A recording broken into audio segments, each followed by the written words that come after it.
स्वच्छ सुंदर मेरा भाईंदर ऐसा अभियान मनपा आयुक्त का है जो कि 6 माह तक चलने वाला है। मेरा भाईंदर शहर को स्वच्छ और सुंदर बनाना है। लेकिन अब सुनने में ऐसा आ रहा है, 2 दिन से सोशल मीडिया और प्रिंट मीडिया में एक न्यूज छप रही है कि प्रभाग क्रमांक 12 में जहां इसे हम खड़े हैं, आरक्षण क्रमांक 230 में जो हजारों की संख्या में जो पेड़ लगाए गए हैं, 2022 के दौरान एक ग्रीन यात्रा निकली थी जहाँ पे मेरा भाईंदर शहर के महापौर, उप महापौर, मनपा आयुक्त से अधिकारी की मौजूदगी में यहाँ पे पेड़ लगाए गए थे और उसे कहा गया था कि मेरा शहर को अच्छी और शुद्ध यहाँ पे लोगों को ऑक्सीजन मिले। लेकिन अब ऐसा सुनने में आ रहा है कि राज्य सरकार द्वारा 10 करोड़ निधि पास हुआ है, यहाँ पे एक स्विमिंग पूल और जिम्नाजियम बनने वाला है।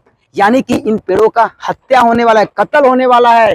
जबकि पहले से ही शहर में और डेवलपमेंट के नाम पे, विकास के नाम पे कई सारे पेड़ों की हत्या, कई सारे पेड़ों की बलि दे चुके हैं और 1-2 पेड़ कहीं लगाया नहीं गया है। तो अच्छी एक्शन कहां से मिलेगी आपको, जिसका विरोध कई लोग दबे मुंह से, तो कोई सोशल मीडिया के माध्यम से कर ही रहा है। अब तो ये आने वाला वक्त ही बताएगा इन पेड़ों की हत्या होती है या बचे रहते हैं, क्योंकि दबे जुबान से कहें या सोशल मीडिया के माध्यम से कहें, अब इसका विरोध उठने लगा है। हम कुछ लोग से बात भी करना चाहेंगे। प्रभाग क्रमांक 12 आरक्षण क्रमांक 230 पे जितने भी वृक्ष हैं उसे काटकर वहां पे स्विमिंग पूल और जिम्नास्टिक बनाया जा रहा है, जिसका विरोध भारतीय जनता पार्टी के मेरा भाईंदर 145 के विधानसभा चुनाव प्रमुख एडवोकेट रवि व्यास ने मनपा आयुक्त को पहले भी लेटर दे चुके हैं और इसका उन्होंने विरोध जताया है। आइए जानते हैं उनसे।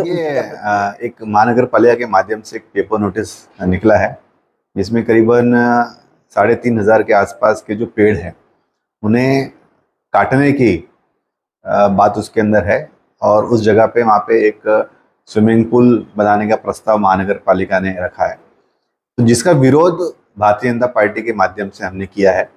और आप जानते हैं कि पिछले साल 2022 में ही तत्कालीन आयुक्त जी की मौजूदगी के अंदर जापानीज मियावाकी टेक्निक के माध्यम से करीबन 10,000 पेड़ वहाँ पे लगाए गए थे। उनका वृक्षारोपण का कार्यक्रम बड़ी धूमधाम से हुआ था।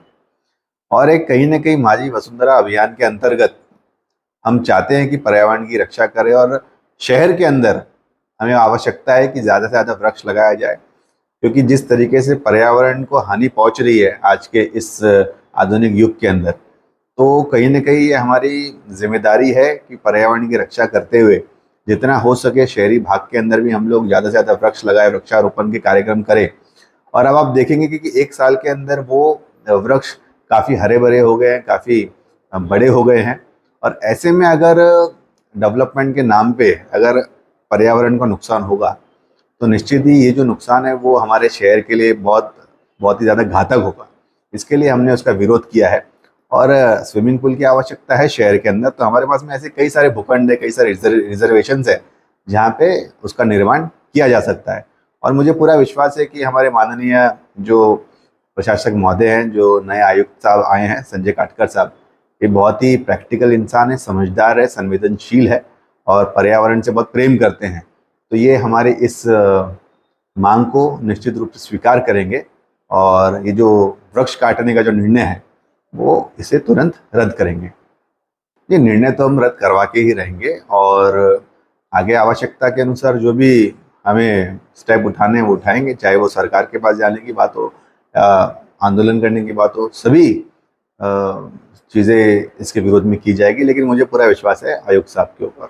जैसे कि आपने देखा कि 145 विधानसभा चुनाव प्रमुख रवि व्यास ने किस तरह से कहा है कि मेरा भाईंदर शहर को स्वच्छ और सुंदर तो बनाना है, पर्यावरण को भी यहाँ पे सुरक्षित रखना है, पर्यावरण को दूषित नहीं करना है। इसलिए लोगों से आए दिन मनपा आयुक्त या सभी नेता लोगों से अपील करते हैं कि आप एक झाड़ शहर के नाम जरूर लगाएं।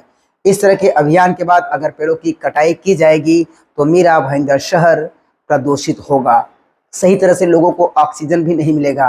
उन्होंने जिस तरह से कहा है कि शहर को जिम्नास्टिक भी चाहिए, स्विमिंग पूल भी चाहिए, लेकिन मनपा के पास ऐसी कई सारे जगह है, वहां पे बनाए, न कि पेड़ों को काट के बनाए। अब तो ये आने वाला समय ही बताएगा कि मनपा आयुक्त किस तरह से, जिस तरह से उन्होंने अभी कहा है कि वहां पे बनाया जाएगा, क्या वो अपना ये इरादा चेंज करते हैं या नहीं, ये तो आने वाला समय ही बताएगा। तब तक के लिए हमारे साथ बने रहिए। बाउंड्री इंडिया के लिए और दूसरा की